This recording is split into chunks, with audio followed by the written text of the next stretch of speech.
Hey, I'm Eshghi, and this is Metal Mastermind.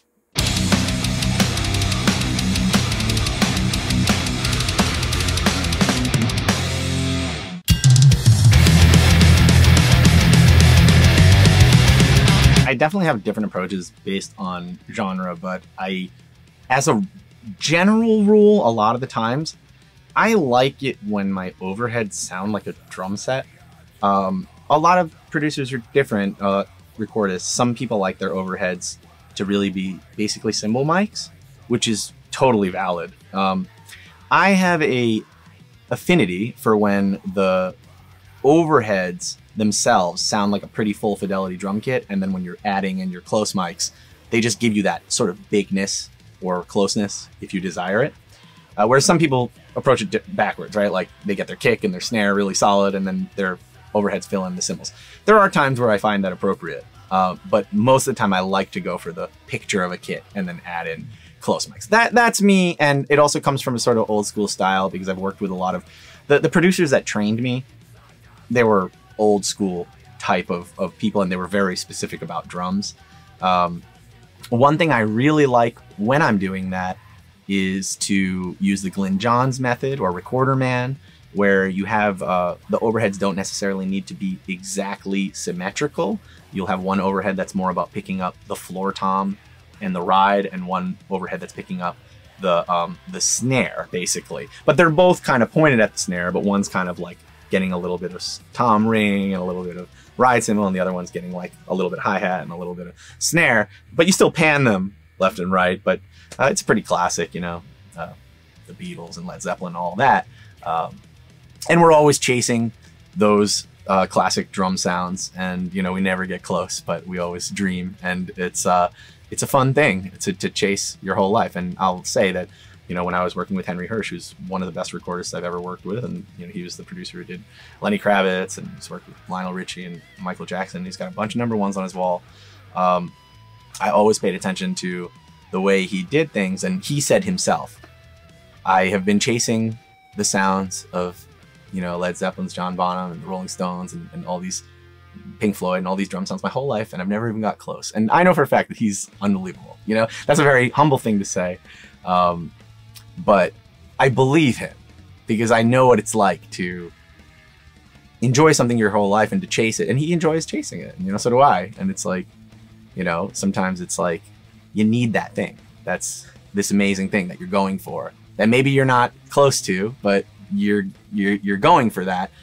And I think some people who even get really, really amazing results have lots and lots of fans. They still think that about their favorite thing. They're like, oh, if only I could be that good. Like, for example, Jimi Hendrix would say that about Bob Dylan, right? But like, Jimi Hendrix is amazing, you know? But he didn't like his voice, you know? He didn't like his own voice. And I feel that, where there's always gonna be things about what you do that you're used to because you're already good at that, and the things that you do sound like you, so you're used to it. But it's new to other people, and you have to remember that. And, you know, other people will recognize you know, your passion and your talent. And sometimes you got to listen to them, you know? Sometimes, like, you know how some people can't take a compliment? Sometimes people will be like, hey man, good show. And I'll be like, nah, I wasn't good. And then I'll realize, like, man, I shouldn't do that, you know?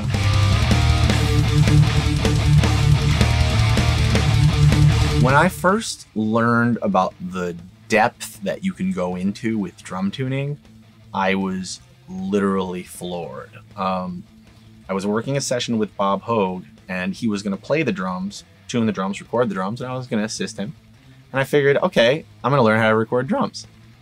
Imagine my dismay when, after a full day of tuning, retuning, beating the heck out of the drums, retuning again, and getting sounds, moving mics, we were just about ready to get a take, but 13 hours had gone by, and we were like, okay, so now we'll come back here tomorrow morning and record takes. And I was like, I don't think anybody will understand how that is not over the top until they do it, until they've been through that full day. And he's recording a whole album, so it makes sense, you know? If he spends the whole day, if we spend the whole day getting the drums sounding just right, getting them in tune, all we have to do is come back in the morning, maybe move a couple mics, maybe retune a couple things, and we're set. We've done all the hard work, and we've got a fresh mind to get takes and all that stuff. So I think it's extremely important. I've since learned to tune drums, even though I'm not a drummer. I own 5 snare drums that I can't play because I'm not a drummer. But when you think about how many times does a snare drum get hit in a song? We're talking about metal, right? 1,000, you know, like a bajillion. Like it's literally like, if it sounds bad, your song sounds bad.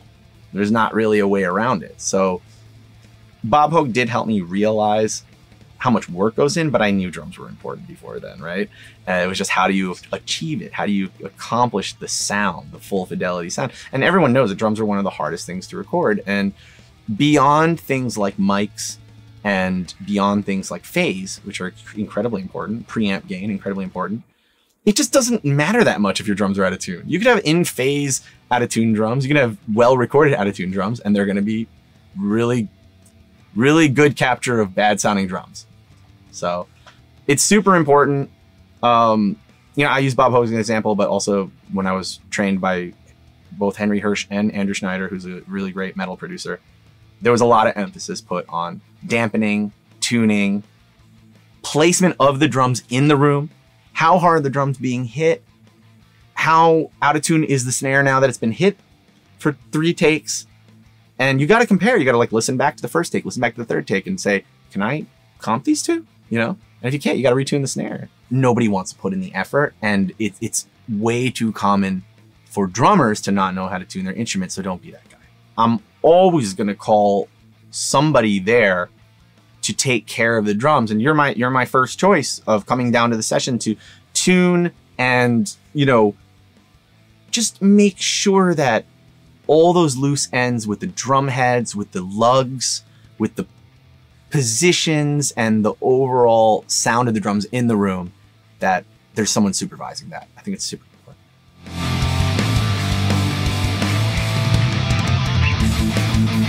You have to understand that when you're using your overheads as more of a picture of the whole drum set, they need to have very good dynamic control, or else it's not going to have the consistency that you want, because it doesn't take processing in the exact same way that having every tiny little piece of a drum set would. But you have the chance to do a much cooler recording with much fewer mics, less phase issues.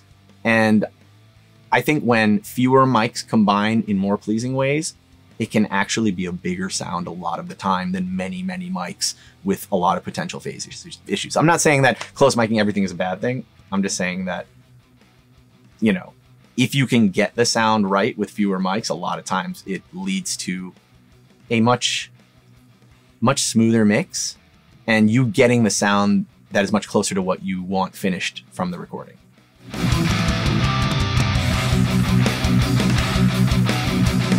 That room, it's something I didn't mention because maybe I take it for granted. I happen to work in a room that sounds really good. Not only does it restrict your miking style when you're in a different type of room. If you're in a less than ideal room, you're probably not going to lean on your room mics. You're probably not going to lean on, you know, distant overheads as much because they're going to have some reflections and things in them that are less than ideal. So whenever we can lean on a room, and whenever it is adding something pleasant and lively, it's usually because you're either lucky or you're in a somewhat treated space that's for that. And you can't really replace that. So I think there's a genuine sound to a very good drummer in a very good room with a good recordist. But even when everything else isn't the best, having a good room makes all the difference in the world. The types of sessions that we're talking about that are multi-mic sessions that benefit from having very, very good, accurate monitoring, which is a lot of sessions, honestly. It'll almost always benefit. But drums and things that have a lot of focus and importance placed on the low end, I think that it's just going to be really, really important to have a good room. The other thing is that drums are loud, right? So since they're loud, they're going to excite the space a lot either way. So if you have a bad space, yeah, you can close mic everything, but even the reflections are going to get in those close mics too. So yeah, I think with drums and anything loud and also anything with a lot of low end, here's my overall thing. I'd say if you want to record a guitar or a vocal at home, I think you can totally do that and get professional results if you're careful. If you pick the right place in your home, you have the right microphone, you use a reflection filter, whatever. I don't think it's impossible to get good drum recordings at home. I just think it's a lot more difficult, and you might save time, effort, and maybe even money in a way, if time is money, which it is for a lot of us.